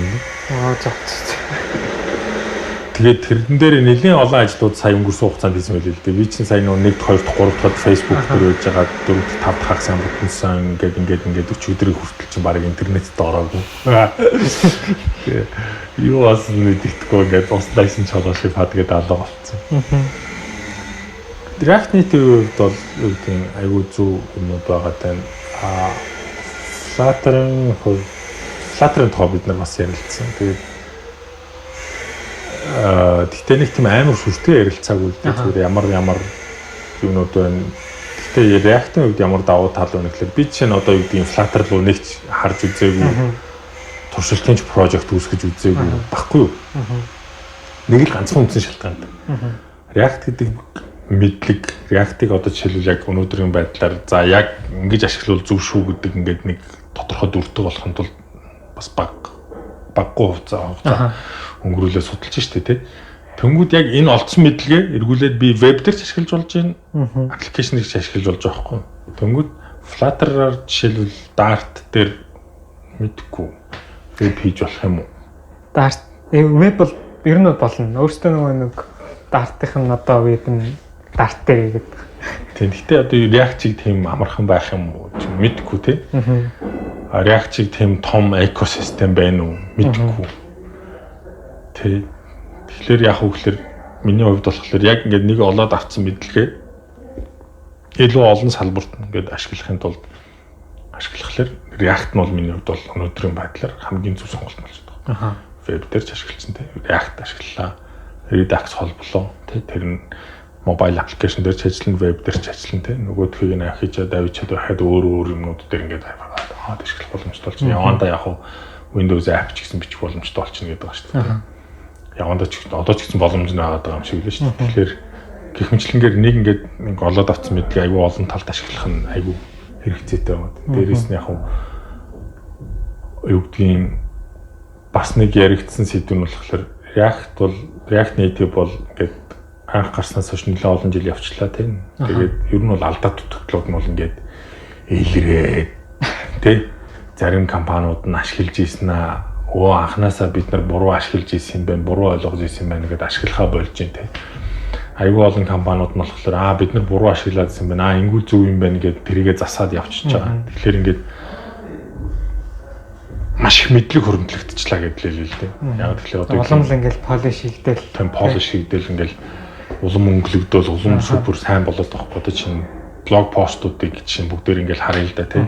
Тэгэх юм бол React Native дээр нарийн юмнууд яаж хийх үү гэдэг блог постууд жишээлбэл айгүй их байгаад байгаа шүү дээ. Flutter миний бодлоор ингээ харахаар яаж эхэлж сурах вэ тийм. Яаж энгийн app хийж сурах вэ гэдэг блогуудад ингээд тэр чи одоо юу гэдэг React Native 3-4 жилийн өмнө тий ингээд яваад өнгөрцөн зам багхгүй.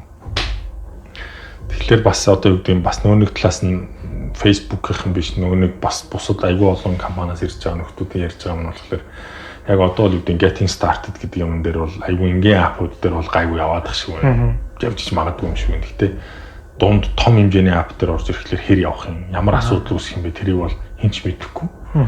Тэр талаар бол одоо хондоо яг туршлага байхгүй байгаа учраас юу гэдгийг айгүй олон хүмүүс бол азнаад харзанж байгаа. React Native бол одоо юу гэдгийг бас ингээд туршигдаа шалгарцсан бас гайгүй учраас хүмүүс илүү итгээд явж байна л дээ чинь. Тэнцээч нэг юу гэдгийг Polshin Callstack гэх компани байна тийм. Тэр захиалгаараа iOS app, Android app гэдэг компани гэдэг чинь бид нар бол юм бол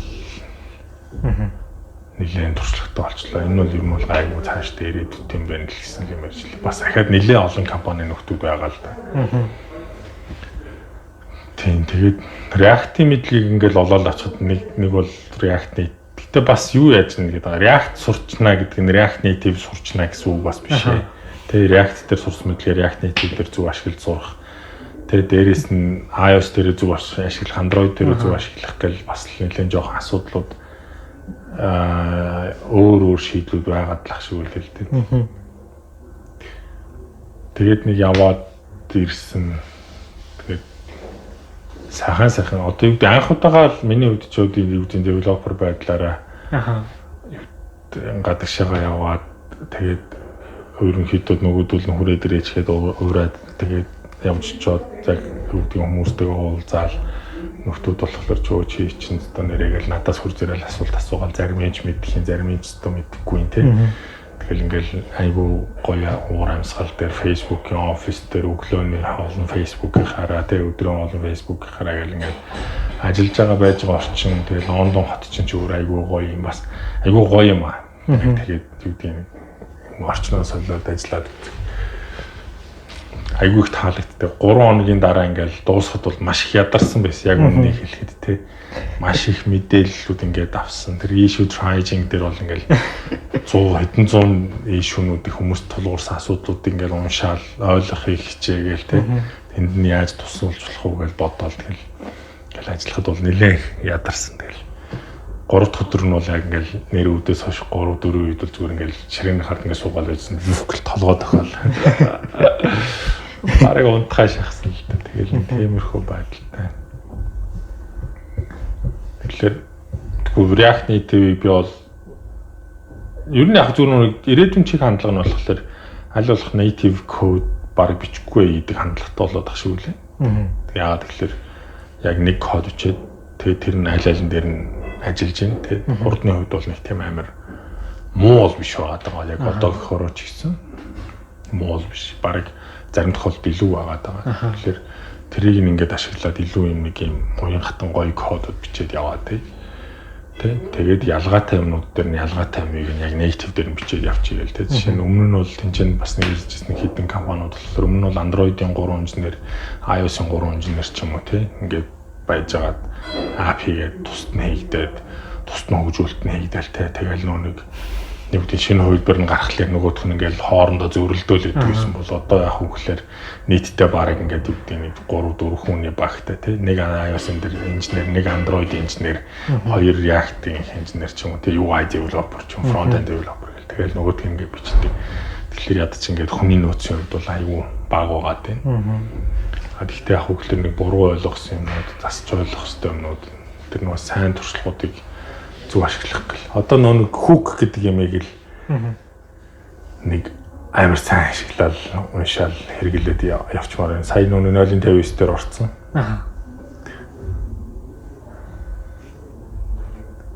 React Native гоё мэлээ тэгээд үүдийн янз бүрийн хүмүүсээс юм сонсвол яг ирээдүйн тэр юм нь хөгжөөд өөрчлөгдөжүүл нэлээд олон асуудлууд шийдэгдээд бүр илүү амархан, бүр илүү гоё болох юм билээ. Open source project дээр бол үүдийн миний бодлоор зүгээр ашиглаад ч юм уу эсвэл алдаа гараад асуудал гарахлаар гомдлоод суухын хооронд оролцоод тий яг ийм асуудал ингэж үүсээд шүү гэдгийг ядаж мэдэгдээд тэгээд чадхаар үйл тэрийг нь шийдээд open source төсөл рүүгээ өгчөөд байвал цаашдаа илүү сайжраад явчихна.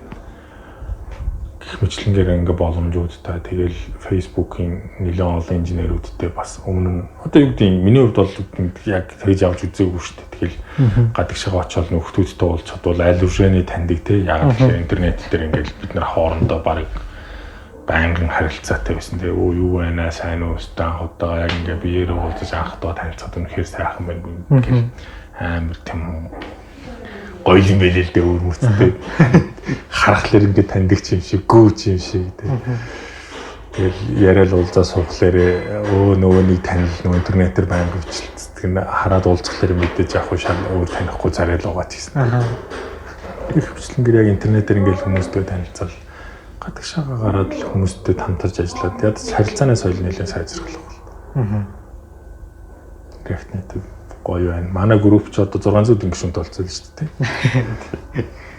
Бараг хамгийн том яг технологи дагнаснаар. Тэгээ React Native-ийн meetup-ыг 4 сард багтаагаад 4 сарын 1-ндийнэ.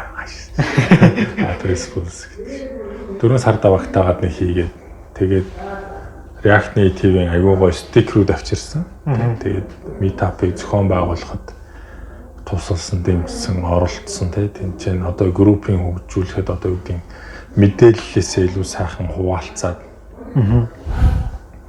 хүмүүстэй мэдлэг туршлагаасаа хуваалцаж байгаа улсуудтай илүү тэр амар гоё ориг ч юм уу Америкээс авчирсан тийм. Яг Facebook-ийнхнаас нь React Native-ийн багийнхнаас нь авсан стикерүүдээс өгөөд би өөрөө тэр одоо гоё юм байлээ гэсэн. Бодвол ч харж байгаа тийм. Одоо бол нэр Монголд 2 3хан React Native яг өөрөх нь ориг бодолк байгаа. Тэгэл одоо гангараад л явж өгөндөө тийм. React Native-ийн хувьд бол тийм байна. Тэгээд одоо ч чи бид хоёрч ерөнхий юмнуудаа яриад дуусчин. Тэгээд дараагийн удаагаас бүр яг илүү нарийн барыг нөө кодын төвшөнд ч юм уу яг нэг тэг хэрэгжүүлэлтийн төвшөнд ч юм уу арай нэг best practice мэн юм бэ. Тийм юмуд илүү төрхөө ярих баг. За өнөөдрийн подкаст React Native-ийн тухай чи ерөнхийдөө нэрээ чамаас асуулт асуугаа. React Native чи ашиглаж үзсэн үү? App-ууд хэрэглэхээр мэдэгдэж гин үү мэдэгдэхгүй юу? Яг би өөрөө project нэрс нэг ч өсгөж үзээгүй. React Native-ийн янзрын нэрс нэг ч юм бичиж байгаагүй. App ашиглаад үзэхэд бол native app-аас бол баг ялгаагүй санагддаг шнэ та. Тийм. Бараг зарим үнэхээр нэрээ илүү ч байгаад байгаа шиг. Одоо Facebook-ийг хийсэн гэл харахад чинь тэгэл бас арай л би ингээд устгаал буцаагаас олоход яг л өмнөх бүх юмудаар ингээд дахиад ямар ч асуудалгүй суугаалаа тэгээд бас Instagram гэл Facebook одоо амар том амар олон аппликейшнуудыг Instagram ч нэрээ React Native дээр аягүй олон хэсэг нэгдсэн байгаа юм шиг. Facebook-ийн app дотор ч гэсэн аягүй олон хэсэг нэгж байгаа юм билээ. Messenger-ийн доторх хэсэг дээр ер нь бол Facebook дотор React Native ашиглаагүй app нь ер нь их цөөх үлдсэн юм шиг үлээ шүү. Тэр яриагаар бол. Гэтэ Facebook ч ямар амар том юм бэ тий. Амар том юм биш. Ямар сандал тэгээд байгаа ч тийм нэг App Store, Play Store-ийн топ 10 app-ийн бараг 5 6 Facebook application болчиход байгаа. Facebook app нь тийм. Тэгээд бас нэг сонирхолтой нь Facebook бол айгүй том хурдан өргөжөд байгаа юм билээ. Тэгээд нууц биш шүү. Бид нэр дээр нөө React Native-ийн тэнцээ байсан нэг инженер, Facebook-ийн инженер. Facebook-д ороод 2 дахь жилээ болж ингээд байж хахад тэмдэглэж байгаа байхгүй. Тэмдэглэж юм гэхдээ би ингээд Facebook-д ороод 2 жил болж штэ. Тэгснэ манад ажиллаж байгаа нийт хүмүүсийн 50-аас дээш хувь нь надаас богино хугацаанд ажилласан штэ гэж. Тэгэхээр 50-аас дээш хувь нь 2 жилээс бага ажилласан байна. Тэгээд жил 6 мурган сар мар жилч болов. Яагаад тийм бага гэсэн чинь манайх маш их хүн авч байгаа тийм. Маш ингээд өргөжж байгаа. Тэгээд шинэ хүмүүс орж ирээд байгаа. Тэгэхээр барыг намайг орсноос хойш барыг 2 дахин илүү олон үнэтэй инженертэй ч илүү барыг болсон баха ах байна л юм ярьсан. За ингээд өнөөдрийнхэн тэгвэл дугаарыг өндөрлөе. За дараагийнхын дугаарыг ерөөсөө 7 хоногт онцгийн асуудал гарахгүй бол тэгэл хийгээл тасралтгүй явцгаая. Дараагийн дугаараар уулзцгаая. Асуултаа пэйж дээр үлдээгээрэй тий. Өөрчн. За ингээд түрүүстэй. За түрүүстэй.